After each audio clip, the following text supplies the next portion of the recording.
Okay, in this tutorial, I will show how to create a row of items of the same size in our model to make it look realistically.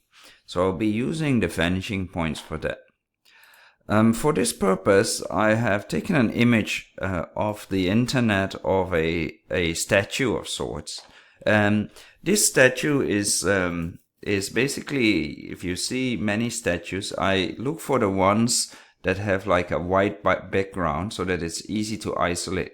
So this is a statue, although itself is a bit whitish, because the background is much lighter, it's quite easy to isolate the image from the background.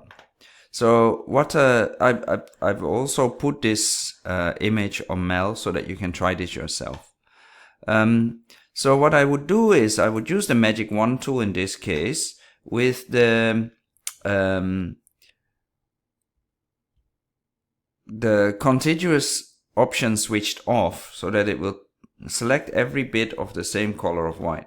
If there's any bits within the statue that I don't want, I can always use the lasso tool with the minus to remove those areas within the statue itself from my selection. So now, once I have selected the background, I inverse my selection by going to select in the menu bar at the top and choose inverse, and then copy paste into a new layer. So then I can see my new statue here, isolated as it is. And I'm happy with this statue like this, so I just duplicate it into my garden drawing.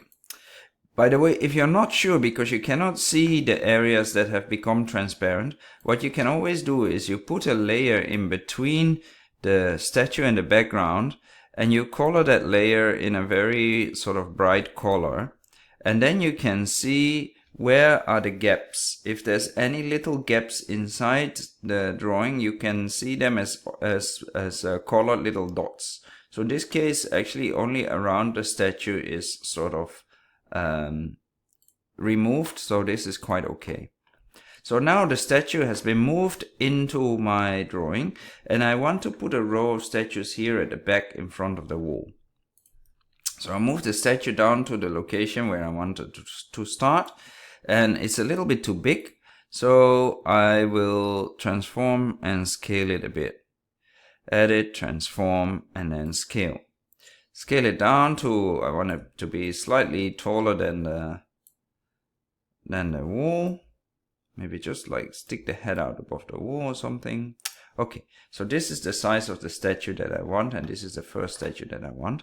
So now what I will do is I will draw with my pen tool from the vanishing point on the left to any point on the right. Then I will use my direct select tool to select the right point and then slowly move it down until the point that the line starts hitting the top of the head of the statue, like that. So I can move it down a little bit more still until such a point where it hits the top of the head. So once I have reached that point, I will now go and create a new layer above the statue layer. So the layer 1, I can call it statue 1. Okay, and this new layer is going to be my guide layer that I created. I make my a color quite bright, and then I take a brush that is quite a simple line brush, so no grass brush or other spatter pattern brush, just a simple brush of about 3 pixels. I don't need it to be too heavy. Then I go to my path in my new layer, make sure I'm in my new layer, and then I make a stroke path movement. So that will turn my path into a line, a little pink or purplish line that I can use as a guideline for cloning my statues. I could do the same for the bottom as well, if I want it to be precise. So again, I take my path, and with the direct select tool, I move the right side down to about the bottom of the statue there, and I do the same thing, layer, a path, and then a stroke path. Plop. So now I can deselect the path. So this gives me the vanishing lines that help me in scaling up the next statue. So now I go back to my layer 1, my statue 1, and I use my move tool from the left panel, or the letter V if you use the short keys, and with the alternate key held down I start moving my statue to create a copy. So once I've created a copy, when you move it forward you will see that although it's the same size, it will feel smaller. So what I will have to do for this statue is edit, transform, and then scale. And I scale it up in such a way that the top of the head of the statue once again reaches the top line. Now I could on my new layer, I could make another guideline here through the head of the statue, the center of the second statue, and then to see where it will reach the floor again. So again, this I could reach through and try to figure out where it would reach the floor again, just to get a sense of spacing, right? So it reaches the floor here, so which means that my third statue, stroke path, and then stroke, right? So I can now hide my path. So now I can see where my third statue should be, more or less. So I can go back to my second statue and I can duplicate it again to move it to that point where my third statue should be, and I added transform scale. Scale it up again to become a big statue. Then I have 3 statues. So I use the same guideline techniques that we've been using while drawing with hands, but now on the computer.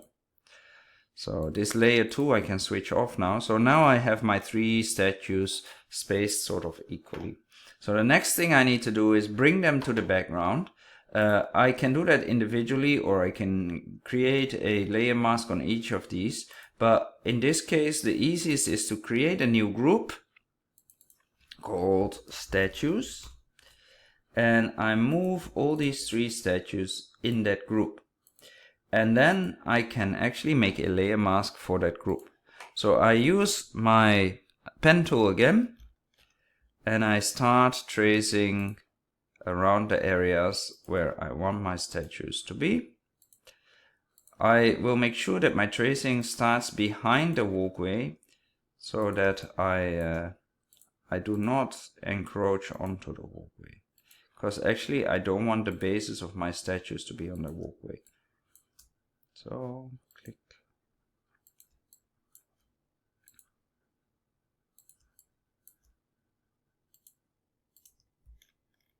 And then give it enough space around the top, and that's it. And now I go to this path and make it into a selection with a one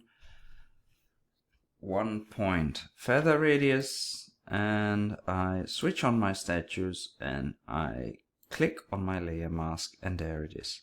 Most of my statues are sort of hiding behind these columns, but that's it. Yeah. So that is how you can make a repetitive pattern. So I could, if I don't feel like my statues to be behind the columns, I could switch on my guides again, and I can actually still move around my statues. So say my second statue, which is statue 1 copy, I want it a bit further to the left. I could move it a bit to the left to be there, just peeping through that gap. Maybe I'll start with my first statue that I want to be actually there. So here, then I scale it down a bit, transform scale, like that. I need to fix the wing there because it's outside of my my layer mask. Then I go to my second statue, edit, transform scale. I scale it down. And then my third statue, I can also move it to a slightly more prominent location. Enter to confirm.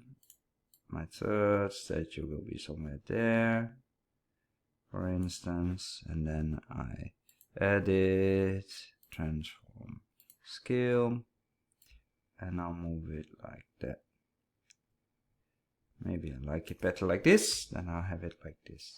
So layer, I can hide this, and for my layer mask I will need to add a little bit more. Now for convenience sake I will just add a lasso tool. So I just add all this, and then I color it white in my layer mask. GE plop.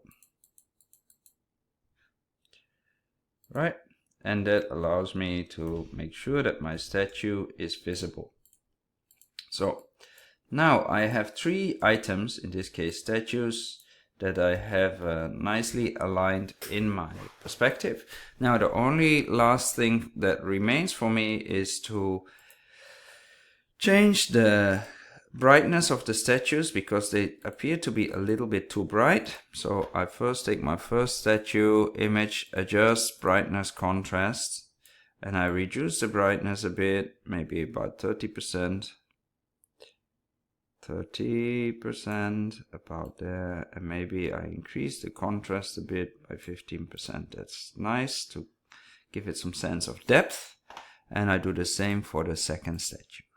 Brightness, contrast, reduce this by about 30%. You can actually type numbers. You can just type 30 if you want to do it precise.